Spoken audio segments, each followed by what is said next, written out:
Hello, everyone. Do we want to dim the lights or? Yeah. Okay. Well, I'm Marvin. I work at the Morton Arboretum, and I've been involved in CAPS for quite a while. So my interests kind of align and overlap with a lot of what CAPS does. And I've enjoyed tissue culturing for quite some time. I started since pretty much the pandemic in my basement. But before I get into this, what I'm going to do real quickly is, and we'll cover this later, these are some plants that I've been growing out in my basement. They've been growing immersed. And since this is a demo, we're going to actually do some of the getting these guys into culture. So what I'm going to do is I'm going to take this and put them in here. So this is basically a chlorine solution just to get them sterilizing. So they'll be ready when we go over the demo part of this meeting. So let me get these in here and then we'll go into the presentation real quick. So I'm just going to stick these in. So these have been just stirring in water overnight, trying to clean the tissues off and trying to get rid of any bacteria and fungi and anything that might be on these plants. So yeah, they've been sitting in just distilled water with a little bit of soap. Tween is what we call it in the industry, but it's basically a surfactant that helps decrease surface tension so that you can get to the bacteria and the mold in all the little crevices on the plant. So I'm just going to turn this on and then just let these.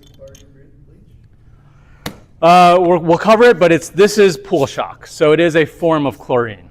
Bleach is a little harsh. I don't like to use it much, but you can use it. It's very common. Is this the same procedure you should use for cups that you buy in the store? No, this is more for getting things if you're interested in getting something into tissue culture, this is what you would have to do. So when you have a cup that you've already bought from the store, it's already sterilized and you don't have to worry about it. It's very clean inside. So for those of you who haven't, I see a lot of new faces. Last year we did kind of a workshop where people got to make their own cups. So if you were here for that, hopefully yours grew out and did very well. Today we're going to cover a little bit more about the details of getting from a plant that's you're growing and taking that and putting it into culture. So that's kind of what a lot of people want to do when they're doing tissue culture is getting things into culture. So that's what we'll be covering today. So what is tissue culture though? Many people don't know. I'm just going to read off this definition. Tissue culture is the growth of tissues or cells in an artificial medium separate from the parent organism. So this technique's popular, it's called micropropagation, and it's facilitated using a liquid or a semi-solid or solid broth in which you put the plant material in. So why do we tissue culture though? That's the question. We could just grow plants normally. But another reason why we do it is because we can do plant propagation. So in tissue culture, plants grow a lot better. They're disease-free, they're pest-free. We tend to like using them for aquariums for that reason. No snails, no other organisms on them. But in addition to propagating, we could do research. So just one quick fact. Since I work at the Arboretum, I don't know if you guys have heard of EAB devastating ash trees. It's a big issue.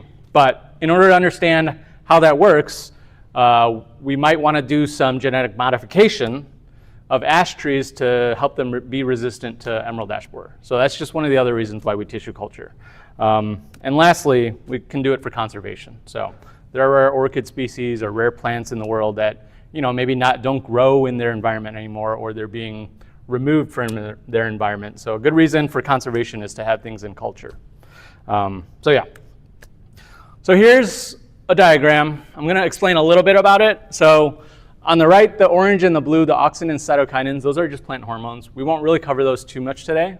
But on the left, you can see a plant and a little green ball, and then a little jar with some medium and a little callus. So this is kind of this is getting a plant from culture, from outside of culture into culture. And then there are some other steps in tissue culture which you can do is you can modify your hormones to make shoots. So this causes the callus or the tissues to just make a bunch of plant shoots. You can also modify the hormones in a way where you force it to root intensely instead of growing shoots. Or you can just sustain it as a callus tissue. So Callus is kind of the undifferentiated, basically like the stem cells of plants. So it's the meristematic tissue, and it's just this blob of cells that are growing. They can become shoots, they can become roots, they can become leaves, whatever you want. But today, we're really going to focus on getting plants into culture. So we're not going to really cover any of these other things. So we maybe will at some other point. But yeah, so here's the overview of what we're going to be talking about today. We're going to do some media formulation. So this is making your standard medias. We'll cover some sterilization techniques, and then we'll do a live demo.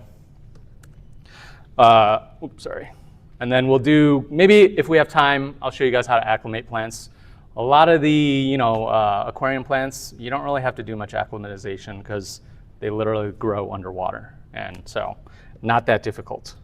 So yeah, let's start with media first. So what are the basic components of media? So every plant needs nutrients to grow just like we do. Most of the time they need a macronutrient. So this is your nitrogen, phosphorus, potassium, some of your minerals that are more important to plant growth like calcium and magnesium. You've got your micronutrients. So these are the metals that are kind of less common but are definitely necessary for plant growth. So like some iron, manganese, zinc, copper, some of these other minerals that you need in smaller quantities. You also need a carbon source. So plants, how they do this is they typically photosynthesize and they make their own sugars, right? So in this instance, we are going to be providing them sugar. And then there's some vitamins, thiamine and some other ones, some growth regulators. So these are kind of optional, but these are the things that we use, these plant hormones that we can use to modify their plant growth. We can kind of force the plants to do what we want them to. And then some gelling agent for just the media itself where they can sit in. And then we need to adjust our pH. So plants do optimally in about 5.7 to 5.8, depending on the plant. But most of them in culture, 5.7 to 5.8 is a very safe range. So yeah, so these that I've highlighted above, these are part of the media formulation. So this is what we'll get into when we're looking at different medias that we can use. Right here in the blue is the sugar source. So there's a couple sugar sources we can use. The main one though is sucrose, but you can have starches, you can have fructose, glucose, there's many different sugars that you can use for energy. And then these are the plant hormones, like I said, they're optional. We won't really touch base with them too much today. And then we have a solidifying agent. So this is Gelzan, agar, a lot of these like just things that turn solid liquid media into solids. And then we're gonna adjust the pH using an acid or a base. We'll go over that a little later. But yeah, so what recipes do we use? So I've got 3 very common medias that like show up in tissue culture. We have something called Murashige and Skug, B5 Gamborgs, and then some orchid-specific medias like Vasin and Went or P668. What these are is people have done a lot of research kind of to see what micros and macros and vitamins do well with certain plants. So I would say the base media that most people started working with is Murashige and Skug. Like that is the one that kind of started it all. There are people still nowadays trying to modify, there's a modified Murashiges, like they're taking that base recipe and messing with it and trying to figure out like what works well to grow certain plants. Because every plant can respond differently depending on the media. So, but the majority, all of them came from Murashige and Skug. So these were 2 researchers that developed this media formulation. So if you guys are interested in culturing, what does that mean? So for example, up here, I've got a paper that I found online. And this is how I do a lot of my research. I go online, I go to Google Scholar, and I look up, if I want to culture Hemianthus caltritoides cuba, what do? And so there's a big paper, but if you look in the like methods section, a lot of times you'll find, see like this one, they use MS medium. So this is Murashige and Skug. There's a bunch of other stuff on there that you can also learn about, but really refer to like these papers because if you want to do it, somebody else has probably done it already, and it's a good starting point to get going. Same with this one. So we have ex situ propagation of Pogostemon. What that means is growing Pogostemon out of its natural habitat. Pretty simple. It sounds complex, but it's really not. And for example, here's the portion of the methods where they're talking about all the culturing. And all you have to see is right here, they used Murashige and Skog medium. So I would say refer to the literature when you're curious about culturing stuff because it's all there. So, so what recipe do I use, or are we going to use? So I like to use MS because it's so common and ubiquitous across tissue culturing. So this is the one that I actually have. I have it right here. This I got from Phytotech Labs. They have an SDS for it. And on here, we're going to have to do some math. So just having this isn't enough. We have to figure out how much we need to use and what ratios to use it. So there is a little bit of math involved. But if you look right here on the sheet, it just says typical working concentration. So this is 4.43 grams per liter. So if I wanted to make a 1 liter of media, I would need to use 4.43 grams of this, this powder. And you can also see on there, there's storage temp and other information showing what's in it. So like it has the formula for everything. So if you really wanted to, you could go out, buy all these individual ingredients and make your own MS media at home. But places like Phytotech or Sigma or some of these like supply places, they've already got it pre-made, so it's a lot easier to work with. So yeah. So you can see here, 4.43 is full strength. In my personal use, I like to use it as half. So all we have to do is divide it. If I wanted to make a liter, I would only use half of that. So it'd be 4.43 divided by 2, right? Pretty simple.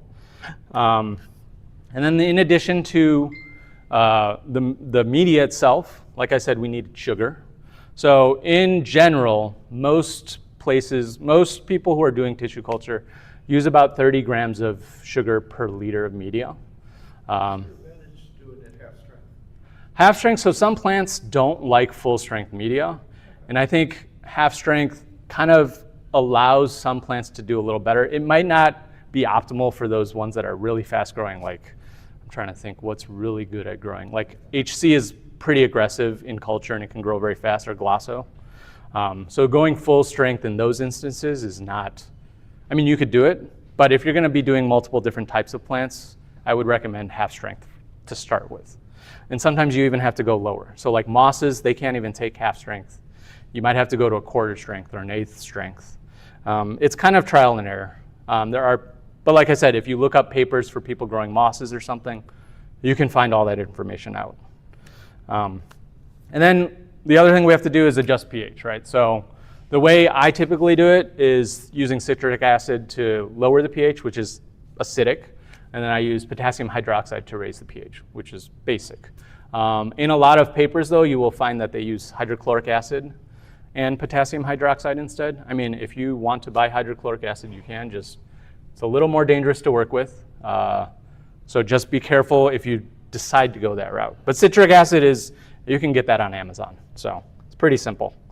And then some gelling agent if you decide to use a solid media.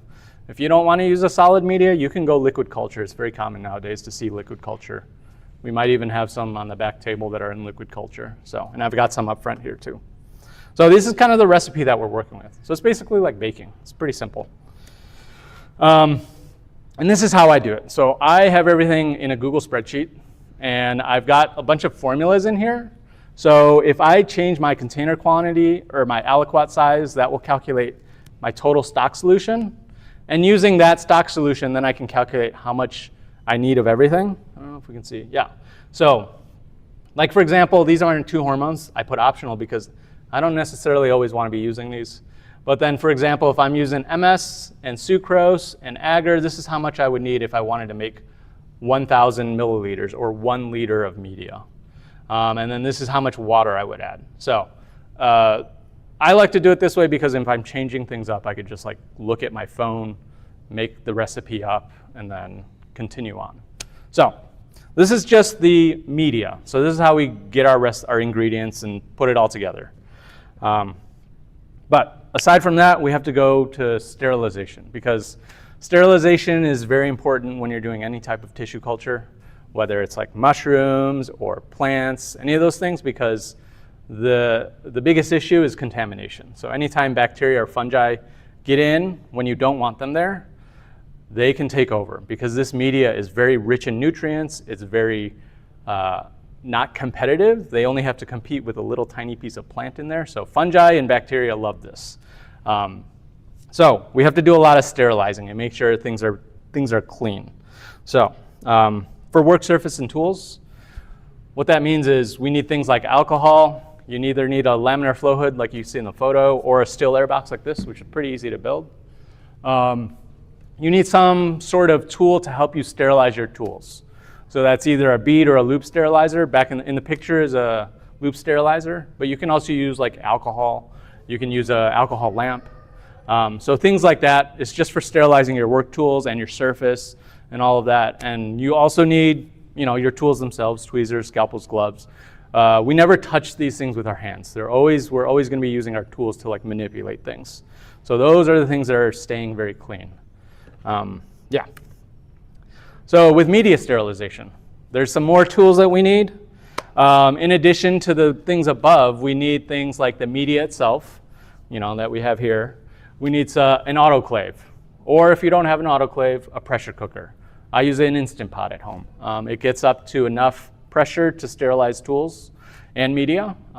So if you don't have an autoclave at home, just get a pressure cooker. You need a pH meter so you can like adjust the pH of your media. I like having a stirrer. Like this guy right here is cheap. It's like $30 on Amazon, I think. You can also go into the scientific realm where things get exponentially expensive and just crazy. And you need a scale. So I've got a little guy here, but I have some bigger ones at home that I didn't bring. But this will work fine because you just need to be able to measure small amounts of, medias.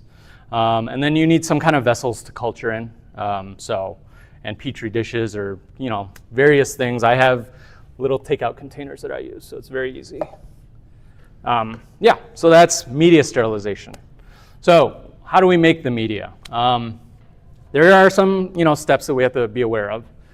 Pretty much it's just getting all the media, the sugar, the hormones, the things that are heat stable, and putting them all in and adjusting the pH. So we'll do that later.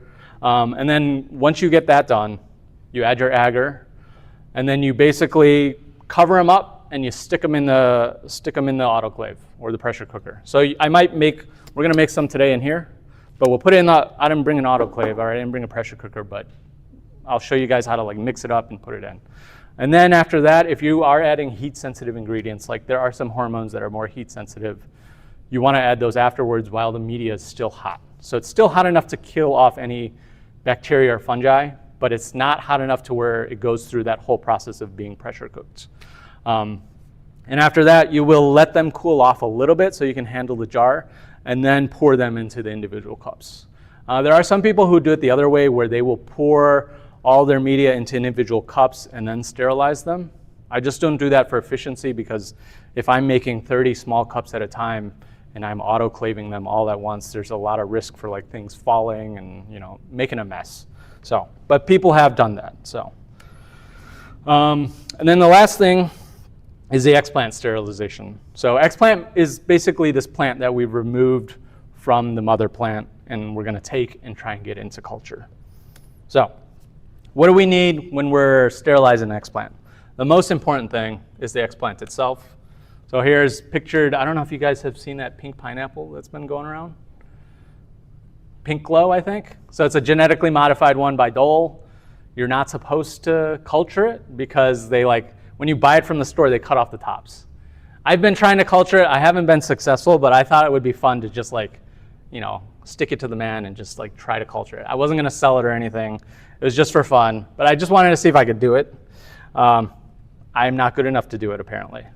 Other things, there's an anthurium. You can do seeds in culture. So a lot of people do orchids. That's a very common way to make more orchids, by culturing orchid seeds, because each pod can hold 10 to 1 million seeds. There's a lot of seeds in there. Also, you could just take cuttings. So these are cuttings of philodendron that you could culture. So there's a lot of things that you can take. And I guess that's where we go. How do we know what we can use? So one common thing people use is leaves. So I don't know if anybody's done any begonia culturing before, or cuttings. You can literally just cut a begonia leaf in half stick it in some perlite, and then from like the veins, more begonias will grow. We can do that with tissue culture too. People do it with begonias, people do it with anthuriums, I think. There's lots of people doing leaves, but there's also buds. So these are like dormant buds that are sitting, at the inner node of plants. This is where there's a lot more active growth, I would say, because there's a dormant bud that can just actively start growing. So a lot of times, like what I'll use is a bud more than a leaf. But if you look at the terminal bud, that is where there's a lot of meristematic tissue, which is like the undifferentiated cells. And that is the like really active part of plant growth, because that's where the plant is actively putting all of its energy to growing more and more and more. So a lot of times I will take the tips, and that's what I like to use. And the reason is why all these work is because all of these plant structures contain meristem. So meristem being like the stem cells of the plant. Anywhere you select from, if there's enough meristem to start growing, that's all you need. So you can take just a chunk of the stem sometimes and things will grow. You can take a leaf, you can take a bud. So really plants are kind of amazing in that way. It's like you can just multiply it from almost any part. But some parts do work better than others. So do some research into what you want to grow, and then you can find out what works best. So besides the Explant, we're going to get to some of the sterilants. So one of them is calcium hypochlorite, just your standard household bleach. It does work. A lot of people use it. If you look at papers, you will see it referenced a lot as calcium hypochlorite. Another one that you might see a lot in reading is mercuric chloride. So I typically don't use this. It's kind of hard to get a hold of. You have to have, like a lab space and the right certifications to be able to even order this stuff. Not super common. But then we get into these more unusual ones. So like right here is sodium dichloro triazine trione dihydrate. Big, long list of words. It's basically pool shock. So this is, there's another ingredient called NADCC that's a counterpart.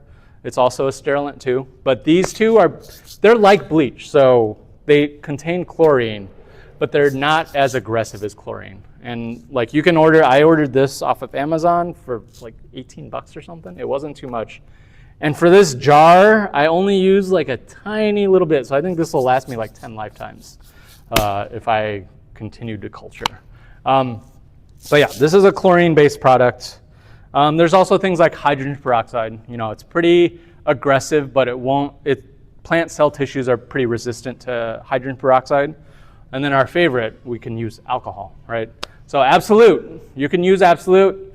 I mean, I prefer isopropyl. Ethanol's a little drying on my hands when I use it, but ethanol works, isopropyl works. A lot of alcohols do disinfect. My favorites, though, are not those two.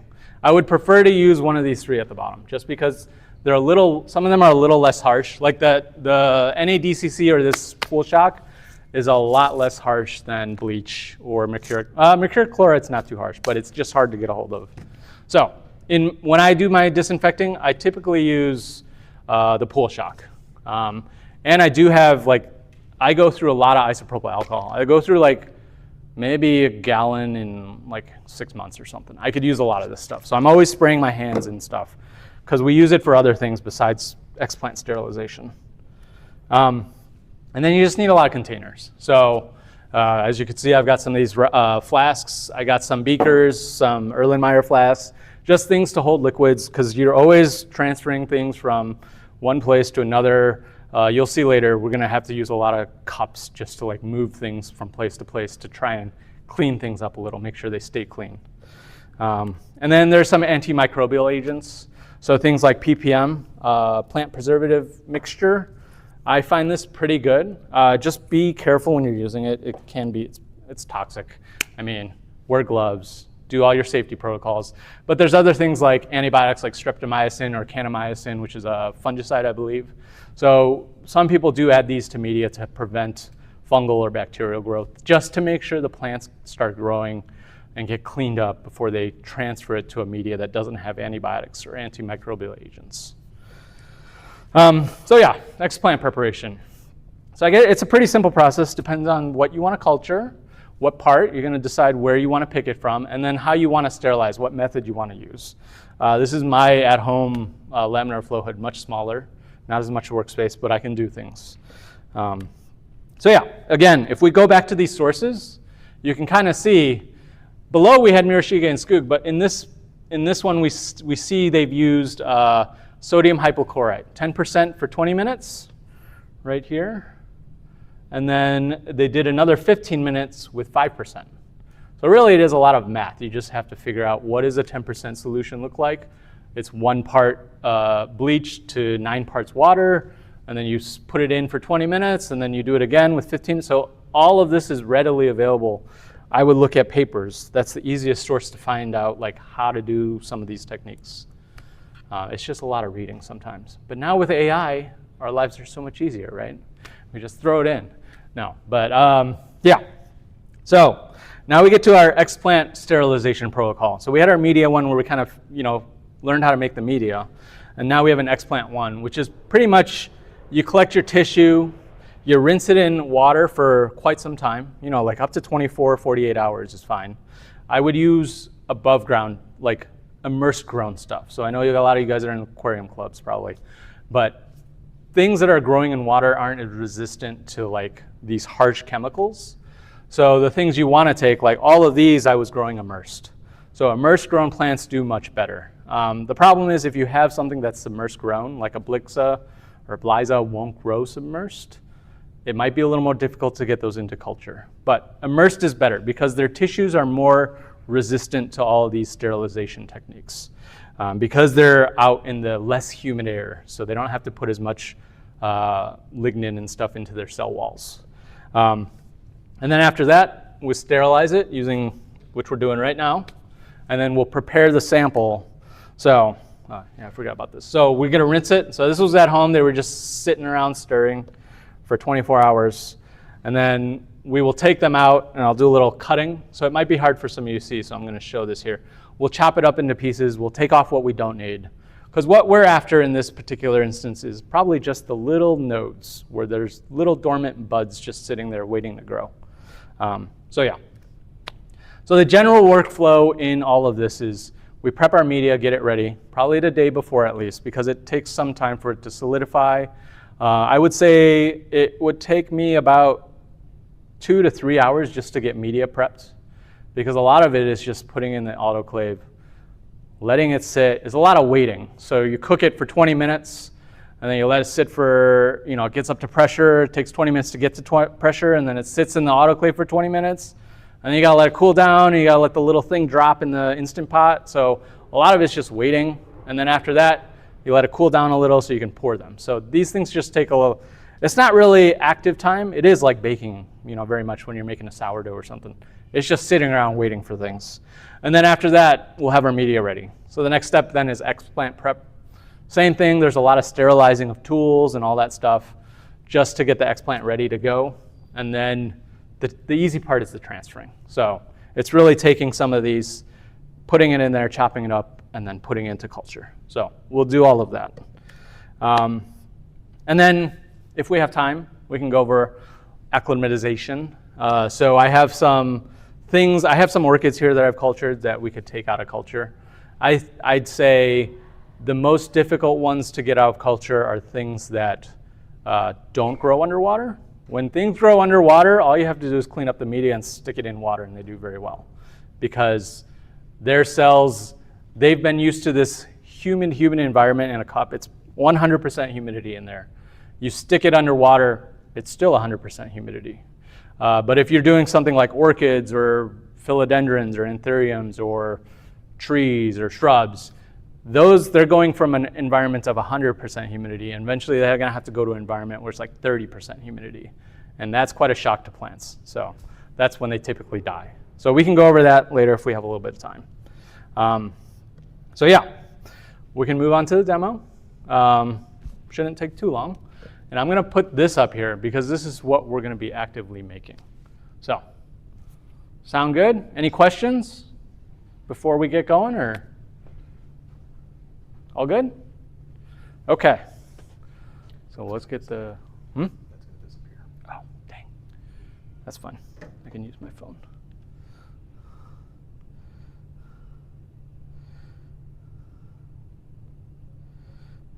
right. Will it be okay? All right, we're gonna set up the webcam, I think, and then we'll get started. If you guys have questions, you can feel free to ask them now or after we're done. We're good? Oh, that was fast. Okay. All right. So we talked about media. This looks like kind of a mess. And if anybody needs to come up to see, there's chairs up here. But okay. So over here, I have all the things I kind of need for my media. These are clustered. And over here, I have things that I use for more of my sterilizing. So we're going to go over media first because that's typically what we'll do. So I'm going to take these guys off and just let them sit on the side. All right, so we're going to follow this recipe. I got little weigh boats here, put them on the scale. So my scales, I would recommend up to 2 digits. So sometimes you need very small amounts of media. So for example, like ppm I need 0.18 or PVP I need 0.09. This is not an exact science. You can round a little. Things don't have to be perfect. I'm sure when I'm doing it, things are always getting messed up a little bit. So for example, for MS, the first thing we're going to measure, 0.39, I'm just going to round up to 0.40 because this scale can't go to that high, and also it's not going to make that big of a difference whether I'm at 0.39 or 0.40. So I have a little scoopula. It's just like a rounded spoon, basically. And I'm going to measure out 0.39 of my media. And so I'm going to I tend to just tap, and so that's 0.50, way too much. 0.37. So I'm kind of a lazy person. I would just be like, that's fine. It's close enough. I'm not prepping anything for a scientific article or anything. I don't need to be that precision. So I'm going to say that's fine. And then I'm going to take my empty jar. So this is what we would autoclave in typically.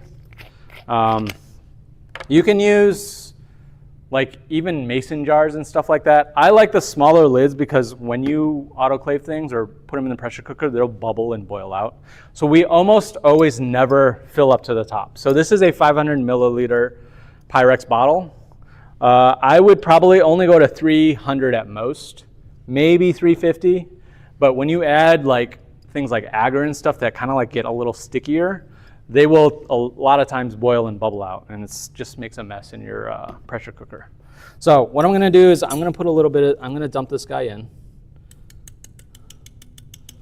And then we're going to move on to the next thing. So sucrose. This is probably the ingredient that we use the most of.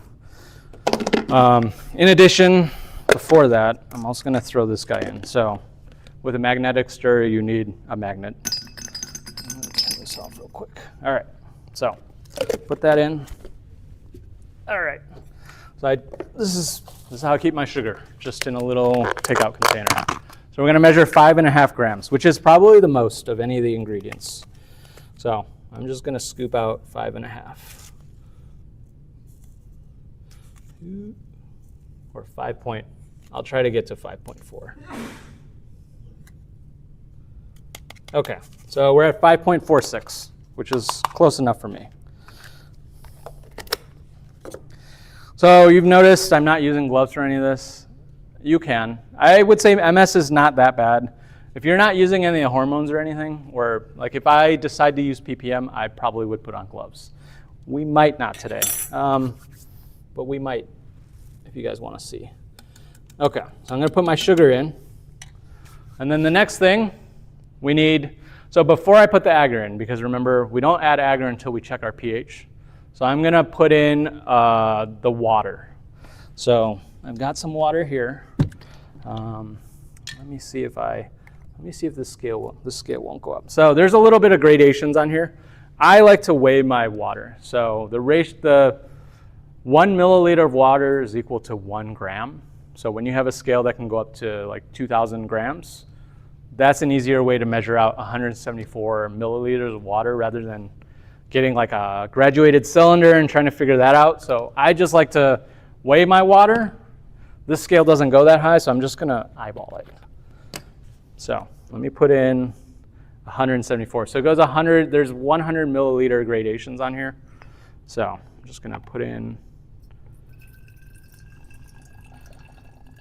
about 175. So that's where we're going to. Okay, 175. And now we're ready to mix. So let's do ppm. So let me get gloves on. So I'm gonna be careful with this because I don't wanna get cancer or some kind of weird mutation in my genes. Huh? Oh yeah? That sounds like that's a pretty nasty one, huh? Okay. So latex gloves, you can get them at Costco even. Like anywhere's got them. Just need a decent pair. Okay, so ppm. There's a couple ways we can measure this out. So you can see it is a really low number, right? It's 0.18 milliliters. And how do we measure 0.18 milliliters? Because this is not water, so we can't just weigh out 0.18 grams. The density of the product is not water. So there's a couple ways. One is you can make a stock solution. So if I make a stock solution, what I'm doing is I'm taking a larger amount and putting it into like some amount of water. So then when I take a proportion of that material, then I know like if I take 10% of it, then I put it into here, that will equal 1.18 milliliters. So if we wanted to make a stock solution, we could do like a stock solution of 100 milliliters of water, and then we can add in 10 times that much. So that would be 1.8. So if I take 10 milliliters of that water, that's essentially 0.18 mils of ppm. So that's the like easier. I think that's easier if you don't have all this like special tools to do this. But I have right here a pipette that this is a 1 mil pipette. So up to this line right here is 1 milliliter. So I can measure 0.18 mils pretty easily. And all this does is it just, if you push up, this sucks air up and it pulls liquid up. So I'm gonna use this, but if you're gonna be doing this at home, you can also make a stock solution if you don't have specialized tools like this. There's a math formula for stock solution, but I always forget it. Is it M1 V1 equals M2 V2, I think? So I'm gonna measure 0.18 mils of this ppm. So I'm gonna just clear out this tube. There's a little bit of water in it. And then I'm gonna just slowly draw up a little bit. So if we go to 0.18, okay. So there's a little bit of liquid in here. It's hard to see, but it's there, trust me. And then I'm gonna plop it in. So just empty that guy in, and then that'll be it. So we got our ppm in. So this is a general fungicide, bactericide. It'll prevent a lot of unwanted growth in your tissue cultures. If you increase it up to 2%, it's a little more effective, but it can kind of restrict plant growth sometimes. I think the recommended is 2%. I use 1 most of the time. So yeah, so now we have our sugar, our media, and our ppm in here. And what I'm gonna do is I'm just gonna shake it up first real quick. So I just do a quick shake, and then I'll put on stir just to make sure everything gets dissolved. We'll go, oop, can't go too fast with this guy. Okay, so now that's dissolving. What I can do is, this is when I will measure my pH. So this is when I do my pH adjustments. So I'm gonna turn on my pH meter. So I have one like this, and I also have a benchtop one at home, which I like to use a little more. The probe's a little smaller. But yeah, what I'll do is I'll just pop this guy off. And actually, before I do that, let me explain. So I have in here, I have citric acid and I have potassium hydroxide. So I've made these up into stock solutions essentially. So this is 1 molar citric acid, which is 4.8 grams of citric acid per 25 mils. And this is 1 molar KOH, which is 0.7 grams per 25 milliliters of water. So these are kind of just like not as strong. So you could just take from these rather than using like the pellets that KOH is or the powder that citric acid comes in. And so I know for a fact that most of the time when you don't add things like charcoal, which you can use in your media, a lot of people use charcoal eventually. It helps absorb some of the phytochemicals, the oxidants that like plants produce. So this is a useful additive sometimes. But I know if without this, this tends to be lower pH, so I have to bring it up. After I add this is like based from, I think it's coconut or something. It tends to raise the pH higher than what I normally want, so I'll have to add citric acid. So what we can do is I'll pop this guy off without making a mess, and then we'll measure pH of this solution. So what I'll do is, because it's too small, I have some containers I can use. Let me grab some right here.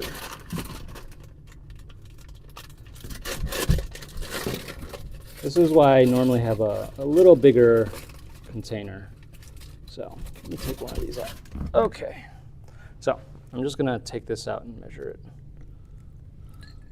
it. So this will be, so it's at 7.0. This pH meter might not be calibrated too well, but we'll use this as it is. So I'm gonna take a little bit of my KOH. I have a little dropper guy. I'm gonna stick it in there and just collect a little bit. And I'm gonna put a bunch in here because it's pretty high. Oh wait, I'm using the wrong one. I should be using citric acid. My bad. Let me take that out. Put this one on. Okay. Put a squirt in there, and then we'll see where we're at. So put this back in. I have to put it all back in because we want it to mix up well. We want to make sure we get everything. Give that a good shake, and I'm going to pour a little out again. And we should be lower. Yeah, so we're in the like four range. Ooh, that's really low. So this is just learning how to adjust. And then we're gonna add some more base to bring it up again. If we're in 4, we're way too low. I'm gonna do 6 drops. We'll see. Okay. Mix it up. And we'll put it in here.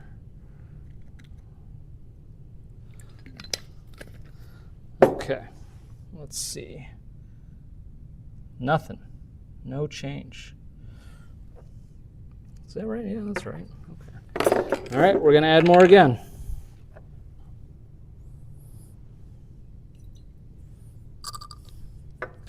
Okay.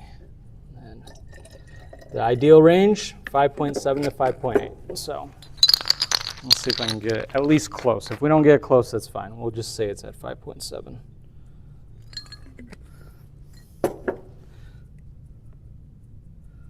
All right, it's not even moving for some reason.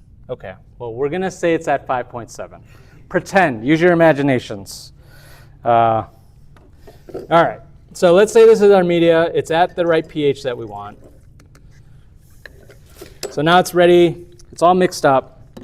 The last thing we need to put in is the agar. So this is gonna help solidify the solution. Let me get my agar. So I get mine off Amazon. The recommended rate is about 5 to 7 grams per liter. So as you can see on here, I'm using 6. Depending, like if you really get into it, like you can modify it to the point where it's like just falling apart or like really, really solid. It all depends on what you're trying to do with it. So let me cover these back up so I don't knock them down. All right, so we're gonna weigh out 1.08 grams. So I'm just gonna do 1 gram because that 0.08 is probably not that meaningful. And I won't notice a difference in my media. So turn this on. Just slide this out of here. Okay, 1.08. So we're at 0.96, which is pretty close. I would probably just have been fine with that. All right, we're at 1.00. So sometimes with agar, people will want to like heat it up to dissolve it. I find that with the autoclave or the pressure cooker, it will eventually just melt on its own. What I do want to make sure though is I don't let it clump. So if it gets clumped up in there and you autoclave it, sometimes that never goes away. So I always like to mix it up. You can put it on the stir for a while. Just make sure it gets distributed evenly throughout the solution, and then it's good to go.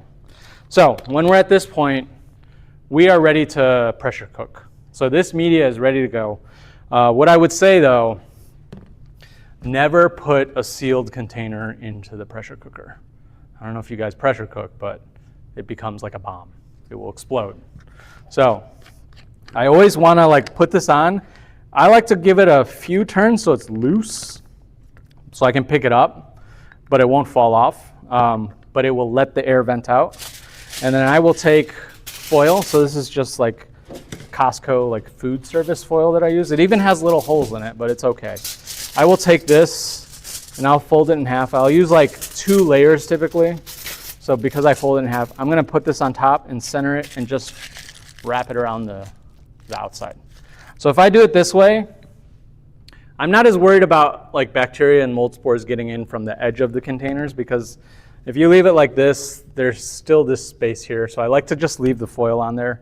That way you can, when you take it out, if you're doing like sterilized water and stuff, you can just seal it up and then set it aside. And then you can let it sit like this. Like this one in here has been sitting, you know, in my basement for like months, and it's still sterile inside. And if I take it out in the hood, it's still sterile water. So never close it fully. Always leave it a little open. And so for this, I will just stick it in my autoclave or my pressure cooker. If I can fit it in, like I have some bigger bottles at home, 1 liter ones that I can't even put in vertically, so I have to like tilt them. Just be careful when you're tilting, you don't go too far, because this will bubble and boil a lot. And so I will cook this for about 20 minutes probably. The more liquid you have, the longer you have to cook it. So if I go up to like 500 milliliters of media, I will cook it for like 25 minutes. You really don't want to overcook too much, because you can destroy a lot of the like vitamins and, you know, some of the compounds in the media. But once you put it in, set it for 20 minutes, let it cook. It'll heat up, do its thing. It'll come to pressure. The little red thing will pop up and you wait 20 minutes. After that, you'll let it cool down so that the little pressure gauge on the top pops down. And then I will either put it in my laminar flow hood, or you can let it sit for a little bit, but this is gonna be hot. You're gonna be handling hot things. So you can take this and just, you know, on the side, open it up and pop this in. So you can lift this up and just throw it in there. After that, I'll let it sit a little longer because it's still very hot. I will like stir it up a little with my hands, just barely grabbing it and mixing it up so that it'll evenly distribute if there's any clumps are in there. And then at the same time, I will have sterilized a bunch of different containers. So I will have a stack of these that I will wrap in media. So if I take a stack of these and a stack of lids, I'll take one of these, wrap them up. I'll wrap them all up and throw them in with this so that I have some cups, because if you don't sterilize this, what's the point of sterilizing this? So everything that goes in here needs to be sterile. So I will pressure cook this along with this, and they'll all go into the pressure cooker. They'll come out, and I'll put them all under here or in my hood. And now when it's ready, I can stick my hands in, and I will, so for example, I have some in here. I don't know if you guys can see, but I have some in here, and I will take them out, and they'll be ready to go. And I'll have some lids on this at the same time. So that's kind of what happens after you, and then after this is cool enough, let's do it. Let's just put it in. Let me sanitize real quick. So I'm just gonna spray everything down because this is alcohol, isopropyl alcohol, basically 70%. So 70% is the sweet spot for alcohol. If you go to 90%, it dries up a little too fast. And if you go lower, it's not strong enough. So I'm gonna take this and I'll put it in. So, for example, go in here. Okay, so let me set this aside. Let me make it so you guys can see. I'm gonna, all right, so I'll open this up and I'm trying not to touch anything near here because you don't really want to touch things with your hands. Anywhere you can touch might get contaminated. Even though like I sprayed my hands and everything, contamination still happens. And then I will pour my plates like that, and then I'll just set it down. So these will be very hot. They'll still be liquid. After you get them all put out, they will solidify as they cool down. Once they're cooled down, you can take your lids from either another container or another like wrapped container of lids, and then you'll cap them all. So then they're all ready to go, and they will look like this essentially. So this is all solidified medium. So this has ppm in it, and it's ready for media. With ppm, I'm not as concerned about contamination because it can like fight off a little bit of that, prevent it. So that's the media making. Any questions before we move on? There was one question on YouTube. I think it's about sterilization. So they're asking, can you use potassium permanganate? I think people might have used that. It's pretty harsh though. So, the question was, can people use potassium permanganate for sterilization? And I think it's possible. I do think though it is quite a harsh sterilant. So I might not recommend it. I would try and go with something that's a little less harsh. Very strong. What? It's very strong. It stinks and it's very strong. Yeah. Stains? Yeah. Bad. So I would say like ethanol or hydroxide are better than potassium permanganate or this bleach solution, chlorine solutions. So, I mean, there's a reason why people use bleach and stuff so much. It's been shown to work. So, any other questions?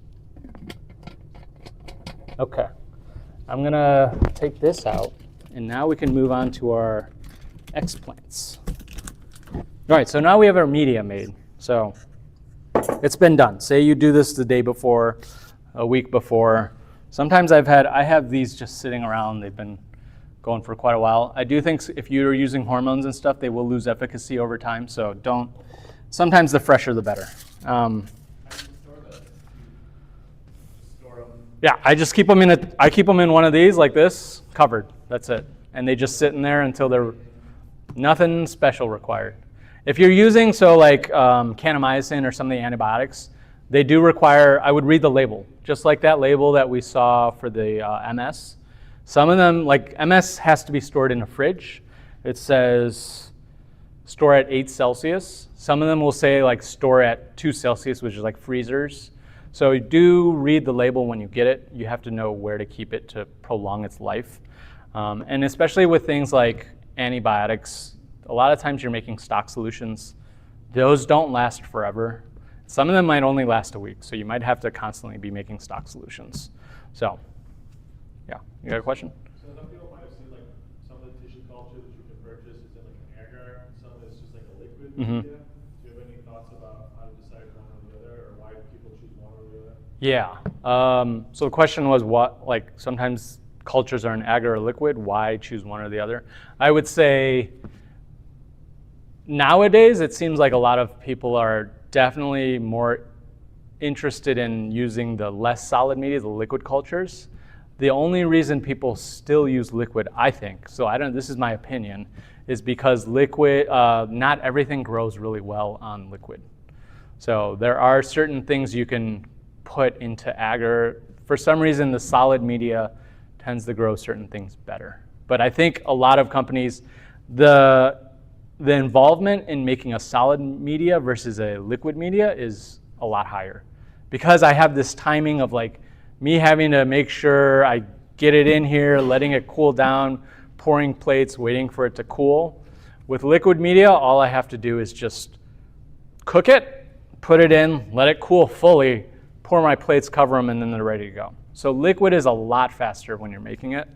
But I do think, like I've personally seen, like Crips still do better on solid media, or Boost do better on solid media. But you can grow it on both. So I do think there are some plants out there that might like solid more. So. Have you grown hobbyists yet? Huh? Anubias tissue culture? Bovitas?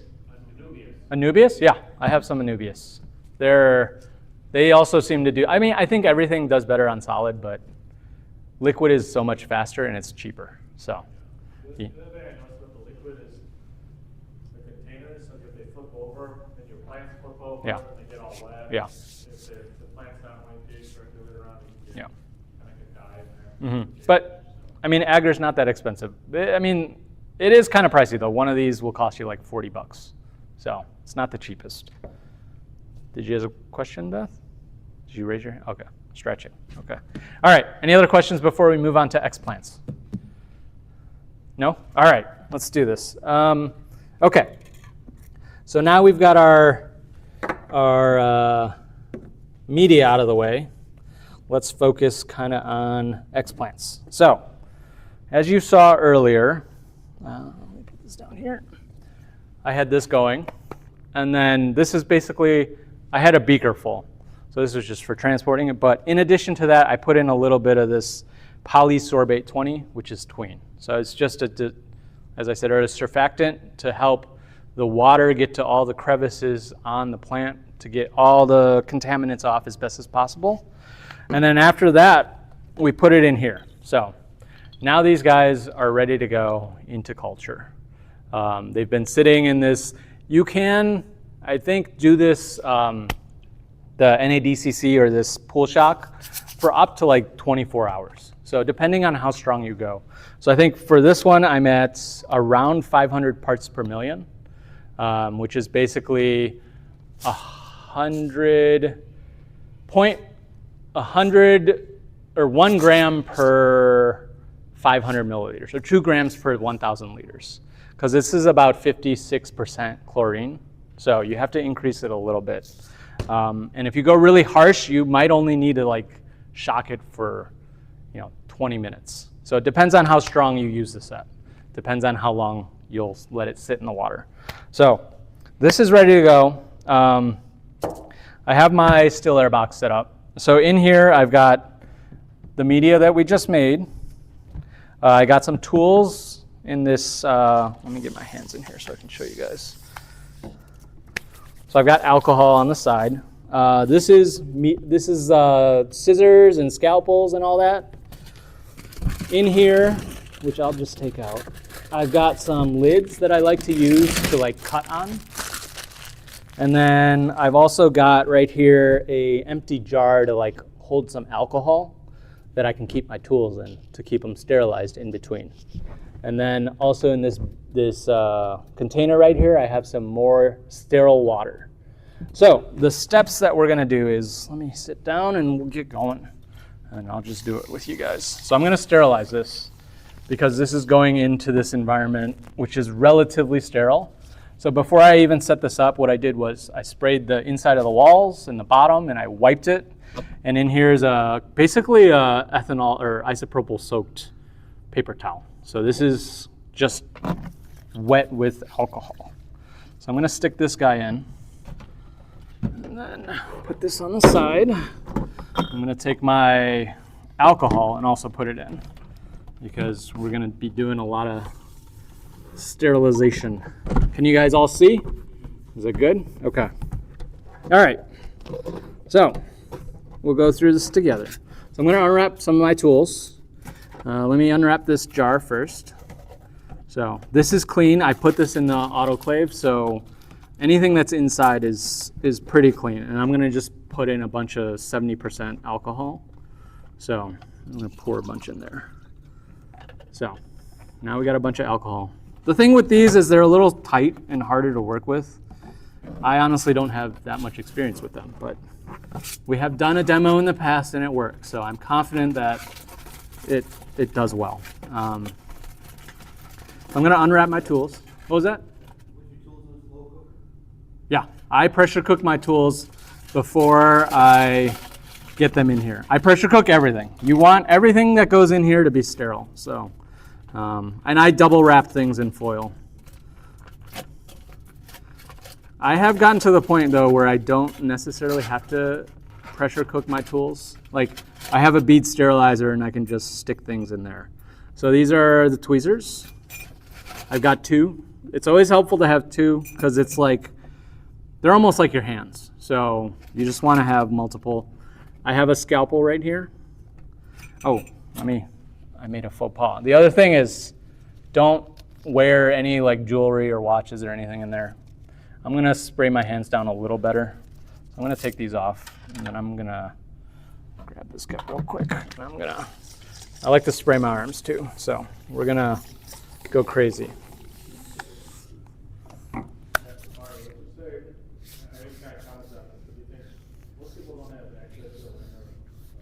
Flow hood. Yeah, you could do it with a still box. It's just a little tight. That's the only thing. So a little harder working because your arms can't move around. Like I'm stuck. Like they have to. You got to be a little dexterous. And then I got a pair of scissors right here in case I ever need them. Sometimes you don't use them. All right, so that's all the tools. These are cheap. Like this box probably cost 14 bucks. And then a little. I think I used a 32-ounce tomato, like diced tomato can, and you heat it up and just push it in to make the holes.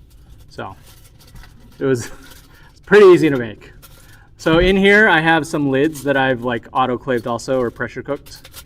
And I'm gonna be very careful when I touch them. I'm not gonna touch the top side. So I'm very careful in how I grab things, because if I touch any of this work surface that I'm gonna be using, even though I can't see anything, I'm just gonna pretend that I got germs on there because I touched it. So anytime we do work in the hood, you always just have to be aware where you're touching things. It can make a big difference in how sterile things are. So, okay. So we've been soaking for a while. What I'm gonna do is I'm gonna pour, I have some sterile water in this container, and I'm gonna kinda get this, let me get this back in too. Sometimes I'm maybe I do it a little too much. I've never actually seen other people culturing like a lot, so I don't know how much they sterilize, but I have seen a lot of videos where people are always wiping their hands. So what I'm gonna do is I'm gonna pour probably 3 of these containers full of water, because we need to do multiple rinses. We don't want any of the pool shock to remain on the plants themselves. So I'm gonna pour 3 of these with sterile water. So I'm gonna fill them up with water. And I'm gonna try and keep track of where they went. So I'm gonna do, okay, so I'm gonna pour this guy up. And we just need enough to like rinse them off. Okay, so there's our water. And then now we can start with our plants. So I think there's 1 rotala in here, some stargini, and maybe some like pogostemon. I'm not totally sure. I got these from our plant swap table, and I just put them in a tank and they started growing, and I don't know what they are.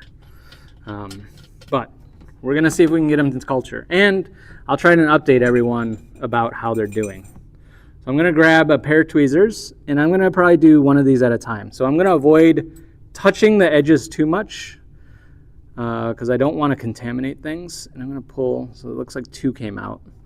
Or 3. Okay, so we got 1 of each, which is perfect. And I'm gonna put them in a rinse just to get all this sodium dichlorine off of them. And then I'm gonna just transfer them to the next one to try and get them cleaned off a little bit. If you have a really strong sterilizing solution, you do have to be aware of like how long they're sitting in there. If they sit in too long, they will probably die. So once they're in water though, they can kind of just chill out for the whole period. Okay, so we won't do these. We've got enough. So I'm gonna pull this out. Okay, so I'm gonna spray my hands again because I went out of the hood. It's a lot of, if you're like got OCD, this is, perfect. This is the best thing ever. Okay, so now that I've rinsed off my plants in this last cup, I will take my tweezers. I'm gonna grab both of them if I can. And then let's start with some of the bigger guys. So this is a stargini, I think. So I'm going to take this and I'm going to pluck off all of its leaves because we don't really need the leaves. What I'm after in this part of the plant is the stem, like where the nodes are, where the buds are. So I'm just going to pluck them off and throw them this side. So now things are really getting dirty because I don't know what's been on here. Hopefully there's nothing on here, but we're going to just clean it up a little by plucking leaves off and getting this stem totally clean. Do you ever like cut all the leaves off the plants at the beginning? Sometimes I do. I might cut half just to make them smaller. But the reason I don't cut them fully is because the sterilizing solution, it does start to damage tissues. And so if you've opened part of the plant up to like, you know, the chlorine, it will start to creep in already when you're sterilizing it. So typically what you'll do is try and sterilize it as a whole and then cut off any of the outer parts. So like in addition to pulling leaves off, I'm gonna cut the base of this off just a little bit because I know it's probably been damaged by the chlorine. So that's the only reason why. You can like cut half a leaf and then pull the rest off later. But there's always gonna be, anytime you're damaging some of that plant tissue, there's always gonna be some damage from the sterilizing solution.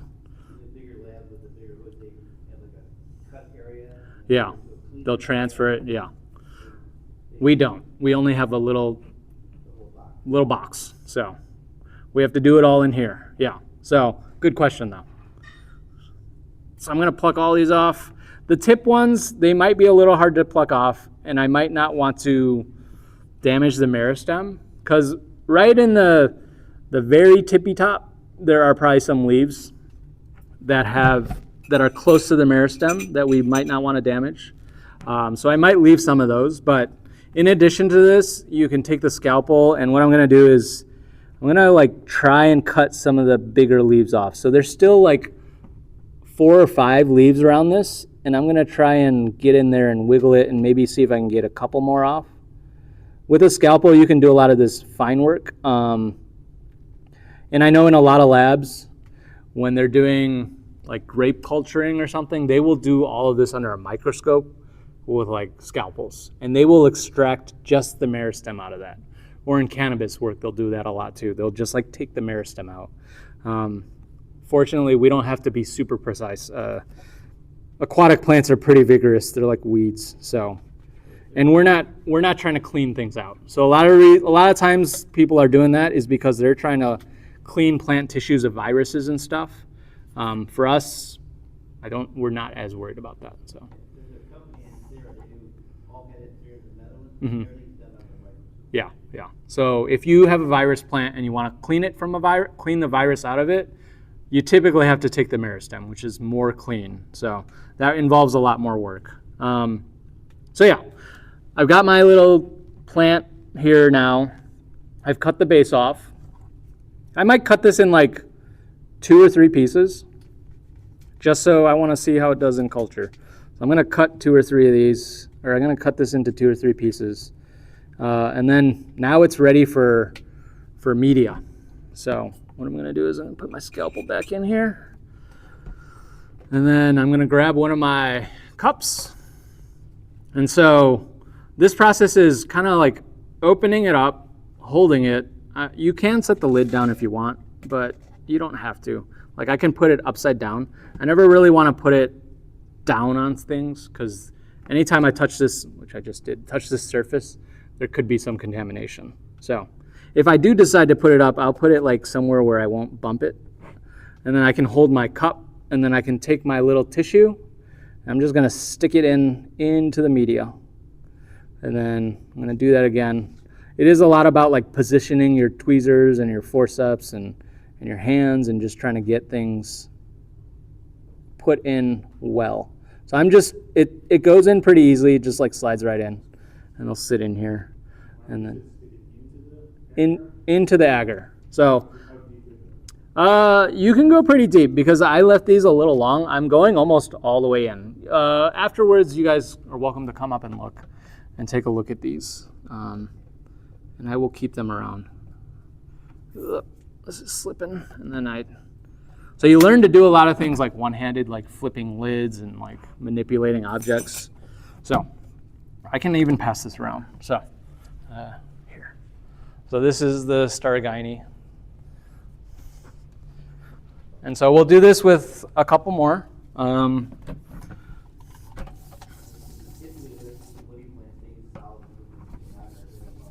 Yeah. The having it not moving sometimes helps, for sure. Okay, so now that I finished one of them, I've got 2 lids here. So I'm gonna, since I've used this one already, I'm gonna just pull it out because I don't need it anymore.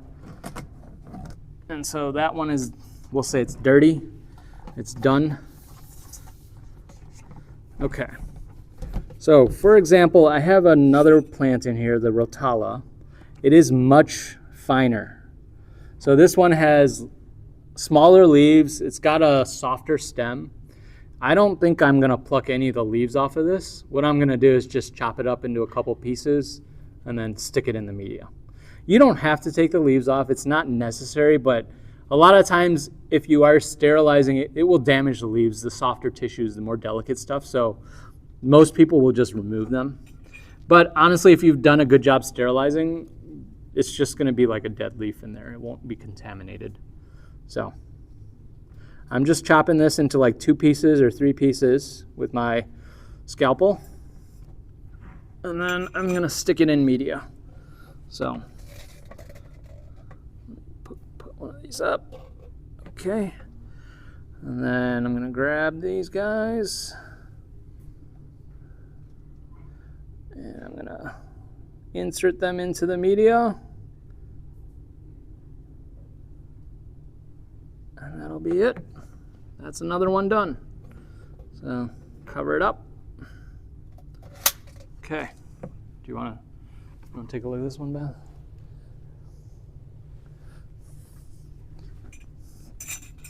Okay, we got one left.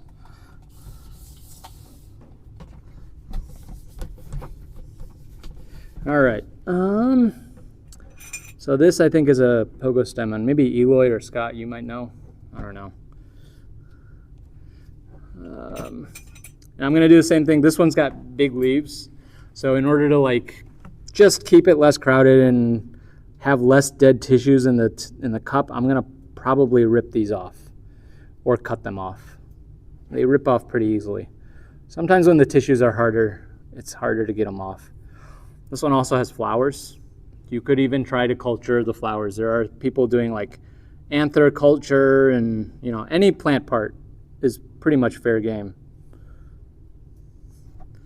So we'll pluck some of these off. There's a new shoot on here. And then,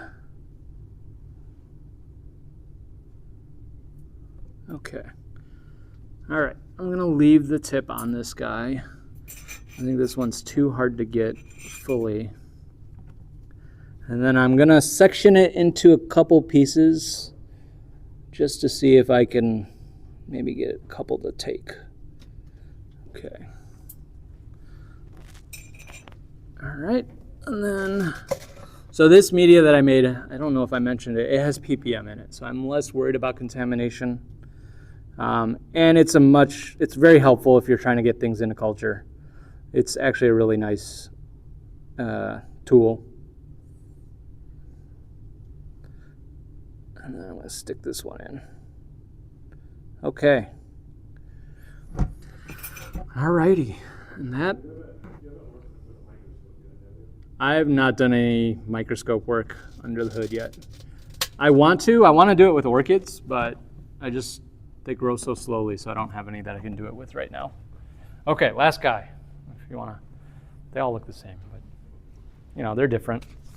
So yeah, that, as you can see, it gets really foggy in here, so it is kind of hard to work with. But that's just the nature of it. It's much more cost effective. You could do this in your kitchen or wherever you want. So if you are interested in getting into culturing, you know, I'd say this is a good way to start out. And then if you really love it, you can invest into building your own laminar flow hood or buying one or something. So yeah, any questions about this part? All good? Yeah. Okay. All right, how much, do we have time? Do we still have time, or? It's like 3:30. Yeah, a little bit. Do you want to go over, if you guys want to learn about acclimatization, we can like take this apart. Quick question, how Yeah. long will it take to grow where you? So I would expect if things are not sterile, you'll probably start to see contamination within a week. After that, I would start expecting some growth. The biggest thing is whether it's contaminated or not. I'm less worried about growth typically because you can kill the explant if you sterilize too much. But a lot of times it'll just like turn to mush or turn clear. It'll look like a dead plant. But I would expect growth after like a week or so, depending on what you're growing. So like if you're doing aquarium plants, a lot of them are very fast growing. You should start to see things happening pretty quickly. If you're doing something like orchids or orchid seeds, you might not see things for months and they'll just sit there. So it depends on what you're culturing. But yeah, does that answer your question, Beth? Okay. Well, if we want to do this, I'll pass it around before we take it apart, just so you can see. These guys are ready to come out of culture. They've been in for a couple years. And I can show you how I do some of my terrestrials. Honestly, with plants like this, aquarium plants, very, very easy. You wash them off, wash all the agar media off under a sink, and then you break them up into little pieces and you stick them in your tank. And that's really all there is to it. Because they're not really adapting, they don't have to worry about humidity, they're still underwater, they can grow and adapt pretty quickly. But when you have terrarium or terrestrial plants, like things that you want to grow in our harsh, less humid environment, that's when you really need to like take time to adapt them from high humidity environments to low humidity environments. So. They always do a greenhouse step down. Yeah. Weeks or. They can like automatically do that. Yeah. We don't have that, unfortunately. Do you have to sterilize these tiny containers? These guys, yes. So all of these get sterilized. How? I cook them. So these are all polypropylene containers. So number 5 containers, like the recycling sign, number 5. Anything that's number 5, you can put in an autoclave. So if you look at the lid of that container that's going around, you can see on the top it says number 5, and on the bottom it says number 5.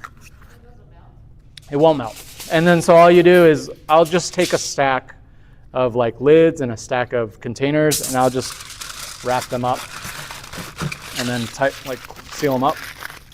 And this goes into the pressure cooker.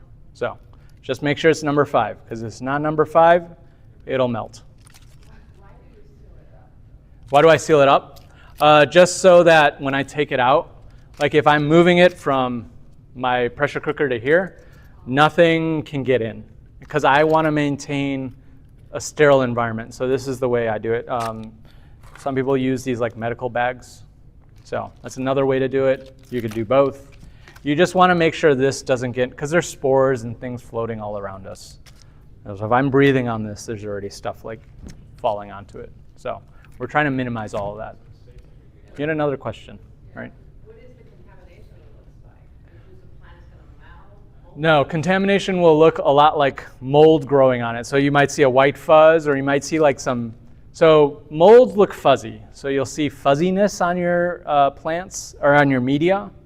And then if you have bacterial contaminants, it'll look slimy. So you'll see like white slime or yellow slime or pink slime just like growing on your media. And that's when you know it's become contaminated. I have another question. Yeah. Because like when you prepare the media, do they have some ready media? There are people that like sell media online. So you can buy like containers of media that are pre-made, but somebody is doing the same thing. They're sitting and they're taking this jar and they're pressure cooking it and they're going through that whole process. But yeah, have you used the pressure cookers? Are safe. Instant pots are really safe. They're almost fail-proof. So I cook them the same amount of time as the media. They can cook as long as, like I have seen some get deformed if you like put pressure on them, like squeeze things in, but they can cook as long as the media. Minimum time I would probably do like is 15 minutes. But I just cook it with my media most of the time. So, yeah. Do we want to take that guy out and it's probably like 5 years old. Or the plants. Oh, the plant is there? The plants are 4 or 5 years old, I'm guessing. Orchids are very slow, so Create the bonsai. yeah, they're much slower than aquarium plants. The same media as you just made? So that is an orchid media. It's a specific to orchids called P668 at half strength, I think. It's gonna take a century, but Yeah. I mean, now they're ready to leave the flask, so if we want to deflask them, we can. But you haven't added any additional nutrients? No. That's just... So I use P668. You don't. Some of the medias you don't even have to adjust pHs. They have chemicals in there that will automatically like adjust pHs, so they're a little easier to use.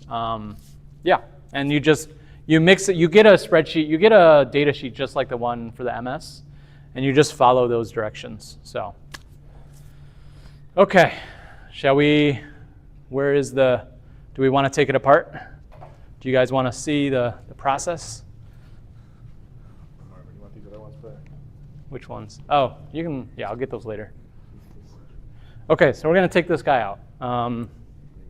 Let's see how we're gonna do this.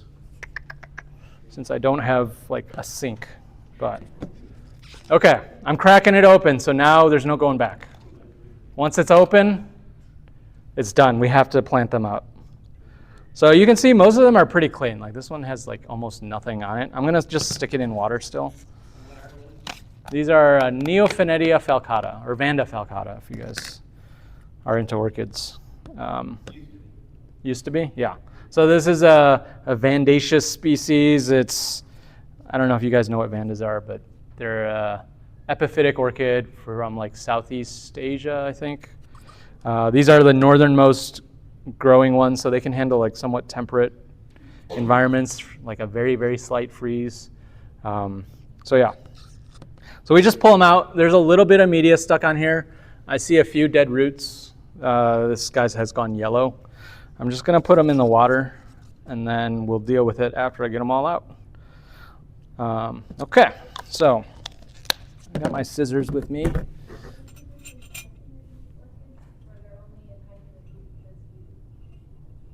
They're only in high humidity because they're in the cups. So anything that they can handle pretty much normal humidity. What I mean by normal is like 30%. They can also handle high humidity. They grow in, I think they're native to Taiwan, maybe northern Taiwan, Japan, Korea, and China. And they grow, so like those areas do get some freezes, and they do fairly well. So it's not an orchid that needs super high humidity. I grow them outdoors during the summer, so they do well for me. And that's hence the seed. Like I pollinated some seeds and I got some seed pods, and I was like, why not grow some orchids? So I'm just cleaning them off. There's a couple dead leaves, so I'll pluck those off. Anything that's yellow, so there's a dead root on here. What I'll do is just kind of snip that guy off. And other than that, they're pretty clean. The media came off fairly easily. So that crop of orchid is from seed pod? Yeah, it's from a seed pod. So I subcultured them in December 2023, but I think I sowed the seeds probably 2 years before that. So they're probably from 2021. So orchids it takes a lot of patience. So you tissue culture from a leaf plant? You can, yeah. So that, people do something called mericloning. So that is like an exact copy. It's a meristem basically, and they copy that meristem and they multiply it. I do have another batch of seed-grown stuff here if you guys want to come look later. It's also the same species, different variety, and there's some callus in here too. So this is kind of the undifferentiated part of the plant that people use for like, I don't know, like you know how some people make variegated plants nowadays? Like there's a lot coming from Asia. They'll like bombard callus tissue with radiation or use chemicals to manipulate it, and that's what they do with that kind of stuff. So I think it's kind of interesting. So here I have just sphagnum moss. So New Zealand sphagnum moss. I like New Zealand stuff because it's cleaner, but I think most sphagnum moss can work. I'm gonna squeeze it out. There's still a little bit of water in here. So I'm gonna give it a good like hearty squeeze. I don't wanna wring it totally dry, but I want it to stay wet. And I like sphagnum moss because it has a higher pH, like it has a lower pH, and it tends to inhibit microbial growth. So it's very good against preventing like fungus and mold and bacteria from growing. So I think it's a great media. It is kind of, ecologically, it's maybe not the best media to use because they're like harvesting sphagnum moss fields and stuff, but it does work extremely well. So, yeah. So if you can get it from places that are more stable and like less harsh on the environment, I would recommend that. But yeah, it's part of what we do. So, all right, so I take one of these little guys, and what I'll do is like wrap it in moss essentially. So I'll wrap the roots, I'll kind of bend them down a little bit, and I'll just twirl it around and wrap in moss. And it's kind of like a little bundle of moss around the plant roots. So I just keep going like that, and wrap and wrap and wrap. And what I've got after that is just a little moss wrapped plantlet. And I like to use these containers that I got on Amazon. They're just like clear, 12-celled containers with a tray and a lid. So this is the most important part. And there's holes, so I close them all the way down. And what I will do is just take some of this moss, stick it in there at the bottom, and then I'll add this guy on top. And it's just gonna sit in here, and that's it. So I'll do this for each one individually. You can do it as a compost into one bigger pot. You can do it individually. I found that they transition this way pretty well because it stays very humid. And I don't put a ton of light on them, just a low. I have mine under LEDs that aren't too bright, so not the super powerful grow lights that people use. I have mine under weaker lights, but all I'll do is just wrap them up and put them in individually, and then put a little bit of moss at the bottom. I run my lights for like 12 hours a day, I think, so quite a while. But pot them up like this, and that's it. So you're gonna just fill out all these trays, cover it up, and then put them under the lights. So you want it to be humid in here. So keep it humid. Even if you start seeing growth, just keep them under here probably for like 6 months or so, maybe even longer. And after that, once you start to see, you can pull this out, and you'll start to see like roots along the side and stuff. That's when they're really established because they've grown root systems and everything. Then you can start to take this and open it up over time. After you open it up, then you can start to move the lid to the side so that the humidity starts to drop slowly. Maybe like every month or every 2 weeks, you might adjust it a little bit. And after they're fully established, they should hopefully be pretty vigorous plants that you can pot up again and put into wherever you want. So, yeah, that's how you acclimate plants from TC into the environment. So, any questions? What kind of lights do you use for your tissue culture? You don't really need lights. So really, everything in the media is all the plants need. So they're not actively doing a lot of photosynthesis. They're pulling all the things they need more from the media itself. You can put them under the lights, but they don't have to be specifically bright or anything. You can just get I've even seen people use those LED strips that are on a tape. Those will work fine because the media is providing most of the nutrients to the plant. So there's no real need for them to make their own sugars. So yeah, good question. Any other questions or comments? Let's see. Nobody? Okay. All right. Yeah, if you guys want to come up and look in more detail and see things and check them out if you're interested, feel free to come on up and, yeah, take a look. Okay. All right. 3:48. Perfect. So yeah, if you guys want to come up and see Marvin's equipment and see some of the plants, we're going to move on to the reticle